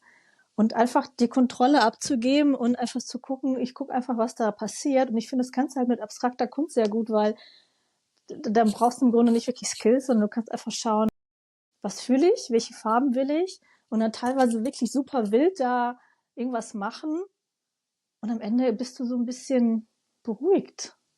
Also das kann ich Was wirklich ich, jedem empfehlen. was ich daraus höre, ist, du nimmst ganz viel deiner Inspiration für deine Kunst auf jeden Fall aus dir selbst, aus deinen Mhm. Gefühlen, aus deinem Gefühlsleben. Woher bekommst du sonst noch deine Inspiration? Ganz viel beobachten, also einfach rausgehen, beobachten. Ich Serien, Filme, ich liebe Filme. Also irgendwie aus allem, was kreativ ist.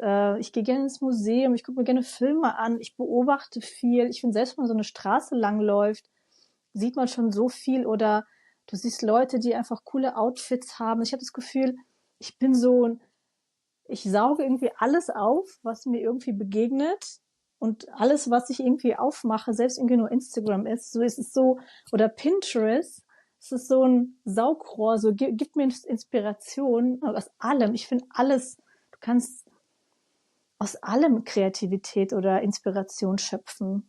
Aus was schöpfst du denn Inspiration? Du schreibst viel auch, ne? Das ist jetzt nicht so mein Thema. Ja, ja, ich schreibe viel und ich liebe das Spielen natürlich. Ja, tatsächlich meine Umgebung. Also ich habe zum Beispiel letztes Jahr eine Stadtführung gemacht in der Stadt, wo ich wohne, wo ich schon sehr viele Jahre wohne und noch nie eine Stadtführung gemacht habe. Und dann habe ich tatsächlich, ich wollte einen Kurzfilm schreiben und hatte keine Inspiration oder dachte, ich hätte keine und habe dann beschlossen, ich hole mir die jetzt aktiv und bin auf diese Stadtführung gegangen und hatte danach eine riesen Idee für meinen Kurzfilm. Also manchmal ist es wirklich, ja, ist es wirklich so einfach, wie es klingt. Man muss sich einfach nur Inspiration oder Ideen von außen holen. Manchmal ist es auch, dass ich einen Podcast höre oder ein Video sehe auf YouTube, wo ein Satz gesagt wird, der mich dann inspiriert, wo ich denke, oh wow, ja, das wäre eine coole Szene oder das ist eine Idee, die kann ich noch in den Kurzfilm einfügen oder. Also oft ist es von außen tatsächlich, manchmal aber auch nicht. Also wenn ich jetzt an einem Monolog zum Beispiel arbeite, da gehe ich dann auch schon mal hin und lasse mich von meinem eigenen Leben inspirieren und von Geschichten, die mir begegnen, ganz persönlichen Geschichten und verfälsche die dann oder übernehme die vielleicht auch mal eins zu eins. Kein Mensch kann sich dann letztlich, wenn er das Produkt, das finale Kunstprodukt von mir sieht, ja dann einen Reim darauf machen, wie ich drauf gekommen bin. Genauso Mhm. wie das bei deiner Kunst ist. Ja, wenn ich jetzt mich vor dein Kunstwerk stelle und mir das anschaue, werde ich wahrscheinlich ganz andere Emotionen und Gefühle haben, als wie du sie hattest, als du das Kunstwerk kreiert hast. Und das ist ja auch das Schöne an Kunst, dass es im Auge des Betrachters liegt tatsächlich. Genau.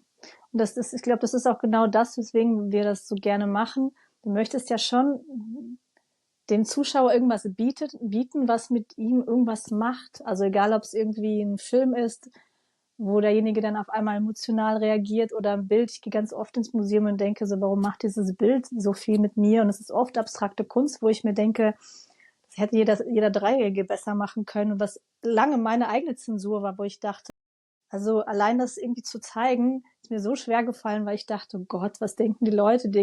Das ist irgendwie, mein zweijähriges Kind kann das besser. Und ich mir so, ja, wahrscheinlich schon. Es hat mir halt Spaß gemacht, dass man halt sich da selber nicht so zensiert. Ja, tatsächlich. Ich finde, man muss auch irgendwo lernen, ähm, so ein Schüler zu sein, auch in der eigenen Stadt. Also ich finde total gut, dass du gesagt hast, du hast diese, was war das nochmal, Stadtführung genau gemacht. Das sollte man viel öfter in der eigenen Stadt machen. Das mache ich eigentlich nur, wenn ich irgendwo anders bin. Aber letztens hatte ich auch so eine Street Art Tour in Köln und ich habe Köln ganz anders entdeckt. Man muss echt viel öfter mal, oder über Köln weiß ich bestimmt noch ganz vieles nicht, einfach ja selber so eine Art Tourist sein und nicht so, ich bin schon so Vollprofi, sondern sich Geschichten anhören oder schauen, so wie du gesagt hast, was habe ich denn alles erlebt? Ich glaube, man sagt so, ja, ich bin doch nichts Besonderes. Alle anderen haben ja auch Geschichten zu erzählen oder einen Rucksack zu tragen. Man denkt so, man ist doch nicht so interessant. Wenn du dir mal aufschreibst, was du schon alles gemacht hast und gelernt hast, denke ich mir so, nee, kannst du mir nicht erzählen, dass du so uninteressant bist.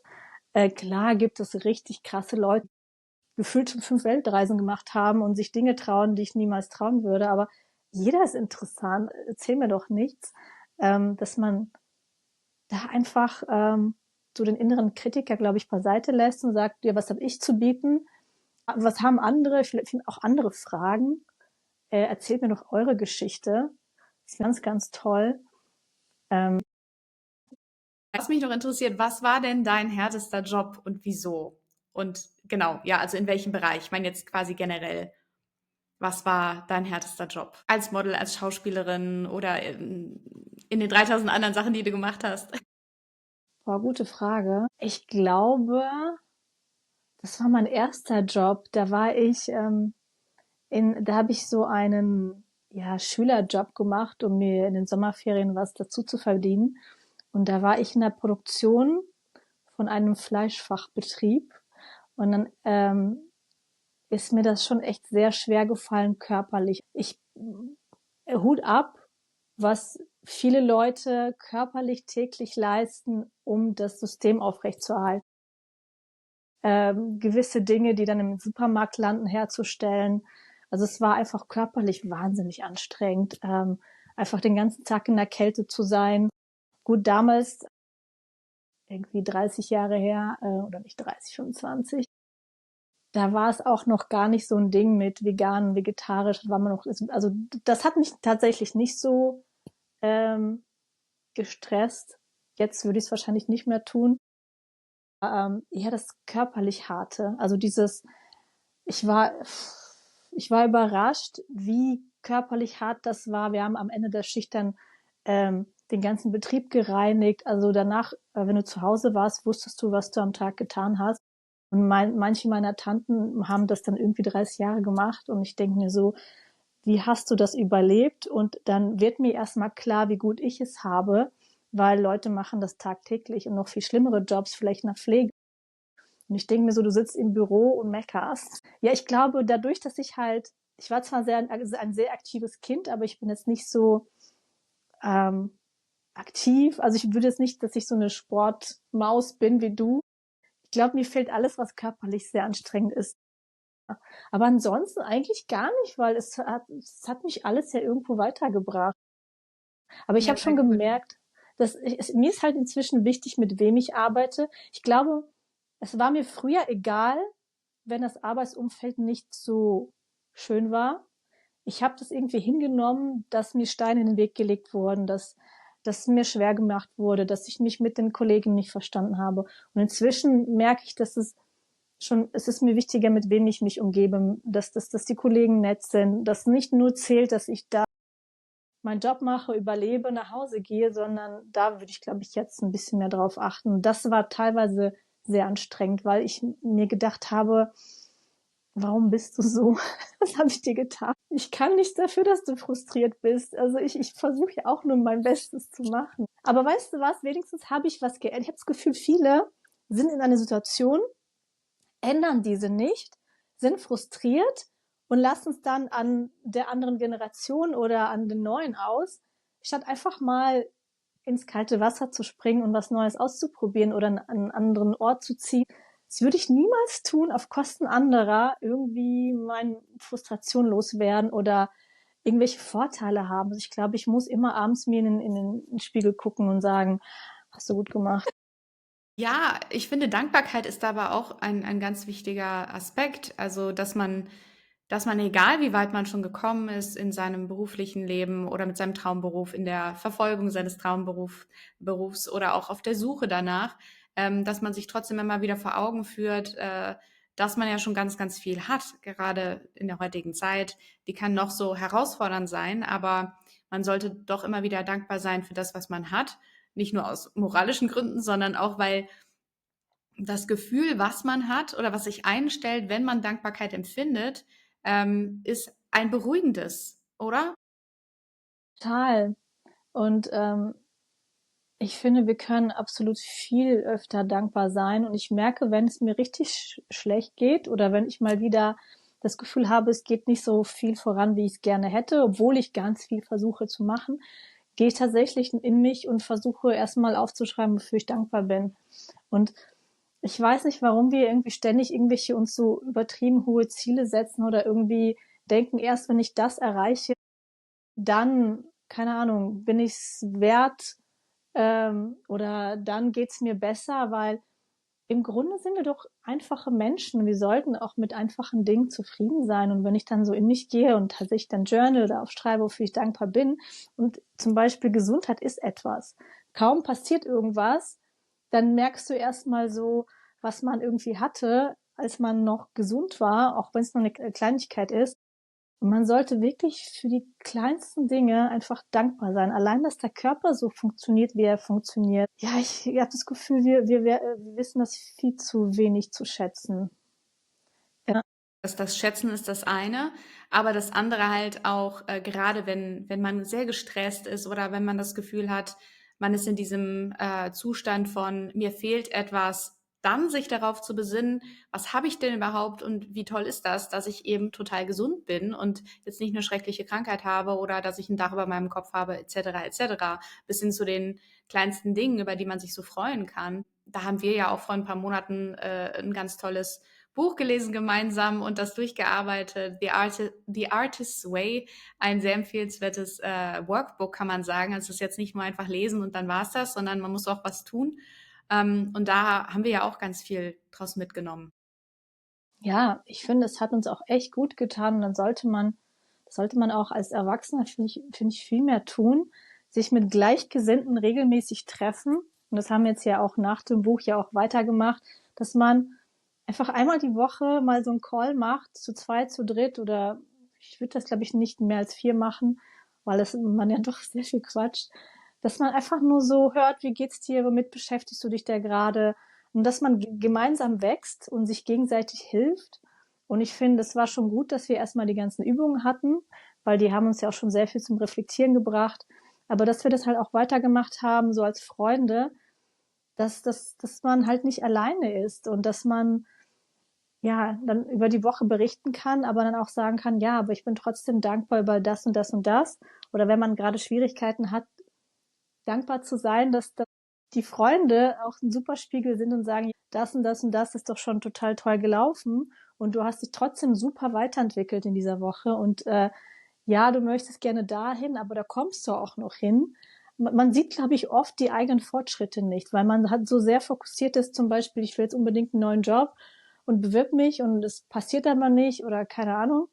Und man blendet so alles andere irgendwie aus und hat aber total viele tolle Sachen in dieser Woche gemacht und ist unglaublich weitergekommen, aber denkt sich, ja, aber ist egal, ich habe trotzdem das Ergebnis nicht, was ich wollte.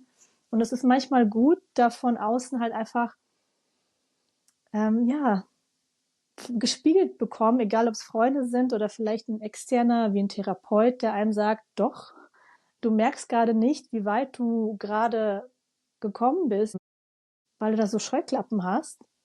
Ähm, Mir hilft das immer sehr. Also ich finde es ganz, ganz toll, dass wir das machen. Ich kann dieses Buch wirklich jedem empfehlen. Ja, das finde ich sehr schön. Wenn du jetzt heute deinem 18-jährigen Ich einen Tipp geben könntest oder eine Empfehlung, wie würde die lauten? Wie würde der lauten, der Tipp? Glaub an dich, einfach machen. Also ich habe viel zu viel gehört auf andere, viel zu viel nach links und rechts geguckt. Ähm, Glaub an dich. Du bist genug, glaub an dich. Mach's einfach, guck, wo es dich hinführt. Ähm, Lebe deine Wahrheit. Ja, das waren jetzt schon eine ganze Menge. ähm, Welchen Tipp oder Hinweis kannst du denn jemandem geben, der noch so gar nicht weiß, was sein Traum oder ihr Traumberuf sein könnte? Ausprobieren. Fang einfach irgendwo an. Also was ich, geh so ein bisschen in dich und nimm das Erstbeste, was dir so in den Sinn kommt. Mach's einfach.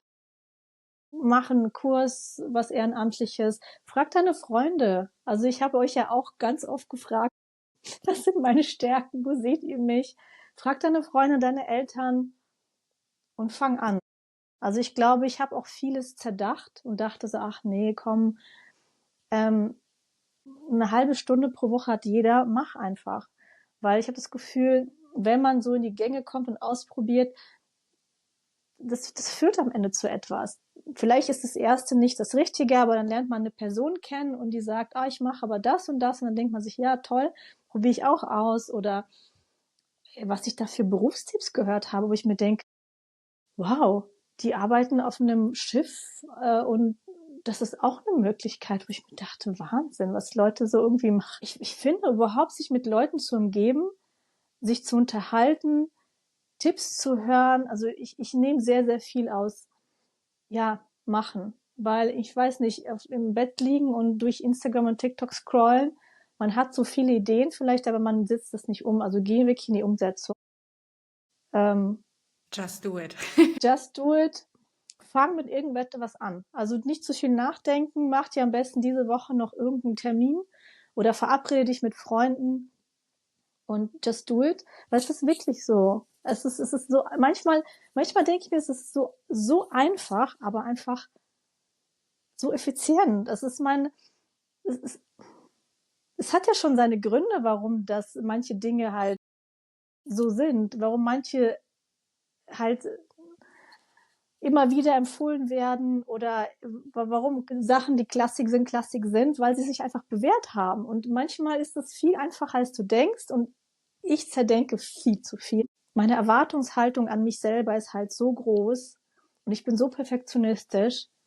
Und ich verbringe dann teilweise Tage damit, Sachen für ein Projekt zu kaufen, was ich niemals anfange. Dann fang schon mal an mit dem, was du hast, aber fang an. Und verkompliziere das bitte nicht. Und es fällt uns, vielen von uns schwer, aber wirklich machen. Es ist einfach, eigentlich. Dann kommt auch die Erkenntnis darüber, ob das wirklich die richtige Richtung oder der richtige Beruf ist, viel schneller und man hat Ja, sich nicht vorher da ewig drüber den Kopf zerbrochen. Ja, absolut, bin ich total bei dir. ja. Und man kann ja immer noch die Richtung ändern. Also selbst wenn du eine Ausbildung anfängst, auch wenn du denkst, keine Ahnung, ob das das Richtige ist, weil ich habe jetzt dieses ganze Jahr verplempert, um irgendwie Praktika zu machen. Gut, was am Ende schon zu einer Ausbildung geführt hat. Aber du kannst ja immer noch ein Studium abbrechen oder eine Ausbildung. Also es macht keinen Sinn, jetzt ein Jahr nichts zu tun oder geh auf eine Reise. Also nutz die Zeit, statt irgendwie nichts zu tun. Fang an, weil du kannst ja immer wieder die Richtung ändern. Entweder merkst du, ja, toll, war richtig, oder dann kannst du ja immer noch sagen, nee, war nicht so das Richtige. Und oft musst du gar nicht von neu anfangen, sondern du kannst dann irgendwie mit den Leuten reden und sagen, könnte ich jetzt vielleicht weiß ich nicht, was anderes machen und das, was du schon gemacht hast, mitnehmen. Also ich, man kann ja immer wieder irgendwie Richtung ändern, Dinge verändern. Es ist viel mehr wert, als nichts zu tun und zu Hause zu sitzen und depressiv zu sein, dass halt einfach gerade nichts passiert. Also ist auch nichts für umsonst. Ich meine, du lernst trotzdem in der Zeit, ähm, in der du das machst, ja irgendwas. Also machen. Sehr gut, prima Tipp. Zum Abschluss gibt es eine kleine Tradition hier in diesem Podcast, die ich jetzt einführe. Ui. Zum Abschluss gibt jeder Gast hier im Podcast seinen persönlichen Game Changer weiter, also eine Erkenntnis, die alles verändert hat. Und der nächste Gast in der darauffolgenden Episode muss dann darauf eingehen und teilt dann seinen eigenen Game Changer. Da du jetzt mein erster Gast bist, bekommst du von mir meinen Game Changer und ich bitte dich dann quasi darauf zu reagieren. Der da lautet: Niemand kommt, um dich zu retten. Ja, da sagst du was. Ja, es ist wirklich so. Du musst es selber machen. Mit dem, was du hast, musst du es machen. Und ich habe das Gefühl, dass viele von uns, vielleicht die jetzt auch nicht so eine einfache Kindheit hatten, man hat so einen Traum, dass einer kommt und einen rettet, so. Oder dass da einer kommt, der endlich deinen Wert sieht oder dich weiterbringt oder dass da endlich einer erkennt, dass du die Richtige oder der Richtige bist. Und es passiert halt einfach nicht. Also keiner wird dich retten, du musst dich selber retten. Und am Ende kommst du halt stärker wie so ein Phönix aus der Asche raus. Aber es ist wirklich so, es ist ein richtig guter Satz, keiner kommt, um dich zu retten. Ja, ist auch meine Erkenntnis. Just do it yourself, so. Und du hast auch alles da, um das zu machen. Ich habe das Gefühl, du würdest nicht vor diese Aufgaben gestellt werden, wenn das Universum nicht der Meinung ist, dass du schon alles hast, um diese Aufgabe zu lösen. Ja, ich glaube, ich habe schon lange aufgehört, auf irgendwen zu warten, der mich rettet, weil es passiert halt einfach nicht. Und es ist auch nicht deren Job. Also klar, deine Eltern müssen dir ein paar Sachen an die Hand geben und dich satt kriegen und dir am besten eine gute Ausbildung geben, aber die sind nicht dafür da, dein Leben lang deinen Arsch zu retten. Wie soll denn jemand dein Potenzial erkennen, wenn du dein Potenzial einfach nicht zeigst? Also dann zeig dich, geh nach draußen, probiere dich aus, lerne Leute kennen und ähm, dann kommt, ich denke, wenn der Schüler ready ist, kommt der Meister.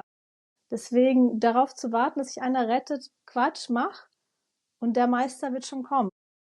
Wunderbar, besser hätte ich das gar nicht sagen können.